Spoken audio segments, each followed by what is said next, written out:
আবার বিতর্কের ঝড়। চিরদিনই তুমি যে আমার ধারাবাহিককে কেন্দ্র করে কমাস আগে জিতু দিতিপ্রিয়ার ব্যক্তিগত ঝামেলা জেরে উত্তপ্ত হয়েছিল নেটপাড়া। তাদের ঝামেলা এমন পর্যায়ে পৌঁছে গেছিল যে শেষ পর্যন্ত দিতিপ্রিয়া ধারাবাহিক ছেড়ে বেরিয়ে গেছিলেন। এবার আবারও একই ঘটনার পুনরাবৃত্তি ঘটল। জিতু কমল, অভ্রজিৎ চক্রবর্তী এবং তন্নি লাহা রায়, এই তিনজনের ভার্চুয়াল কথোপকথনকে কেন্দ্র করে তোলপাড় নেটপাড়া। ঘটনার সূত্রপাত তন্নি লাহা রায়ের একটি পোস্ট থেকে। তন্নি নিজের ছবির ক্যাপশনে মজা করে লেখেন, ও লড়কা হে কাহা। এর নিচেই পর্দার এএসআর অর্থাৎ জিতু কমল নিজের সহ অভিনেতা অভ্রজিতের একটি ছবি দিয়ে কমেন্ট করেন, মে ইহা হু ইহা। জিতু ও তন্নির এই খুনসুটি মুহূর্তেই রূপ নেয় বিতর্কে, যখন অভ্রজিৎ সরাসরি জিতুকে ট্যাগ করে নিজের আপত্তির কথা জানান। অত্যন্ত গম্ভীর সুরে তিনি লিখেছেন, আমার ছবি নিয়ে কেউ অনুমতি ব্যতীত পোস্ট করুক আমি চাই না। এতদিন হয়ে গেল কিঙ্করের বন্ধু, তোমার ছবি পোস্ট করতে তুমি বারণ করেছিলে বলে আমি করিনি।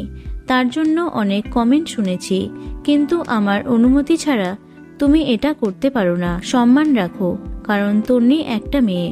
অন্তত একটা ভালো ছবি দিতে মহাদেব। বিশেষ দ্রষ্টব্য, এটা সিরিয়াসলি নেবে না, এটা চলে। অভ্রজিতের এই প্রকাশ্যে প্রতিবাদ যেন ঘি পড়ল আগুনে। ছেড়ে কথা বলেননি জিতুও। নিজের অভিনীত চরিত্রের তেজ বজায় রেখে পাল্টা জবাবে তিনি লেখেন, হ্যাঁ আমি চাইনি আমার পারমিশন ছাড়া কেউ পোস্ট করুক, এটা ক্রাইম। কিন্তু সোশ্যাল মিডিয়াতে ছাড়লে যে কেউ পোস্ট করতে পারে জানো তো কিঙ্কর। যাই হোক, আজ একটু এসা স্টাইলে বলি, তোমায় বড্ড বেশি পাত্তা দিয়ে ফেলেছি।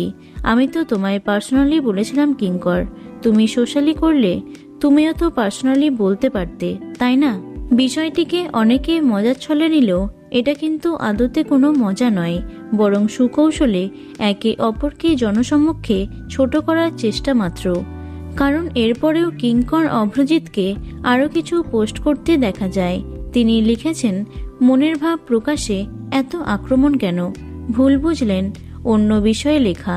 সম্মান যারা করেছেন তাদেরকে প্রণাম। জীবনটা আমার আদি আর রিনিকে নিয়ে। সিরিয়াল আমার কাজ, জীবন নয়। বিষয়টি শেষ পর্যন্ত কোন দিকে যায় এখন সেটাই দেখার। তো বন্ধুরা, এ বিষয়ে তোমাদের কি মতামত অবশ্যই কমেন্টে জানিও। ভিডিওটি লাইক এবং শেয়ার করো। এছাড়াও টলি দুনিয়ার অন্যান্য খবর পেতে চ্যানেলটি অবশ্যই সাবস্ক্রাইব করে রেখো। ধন্যবাদ।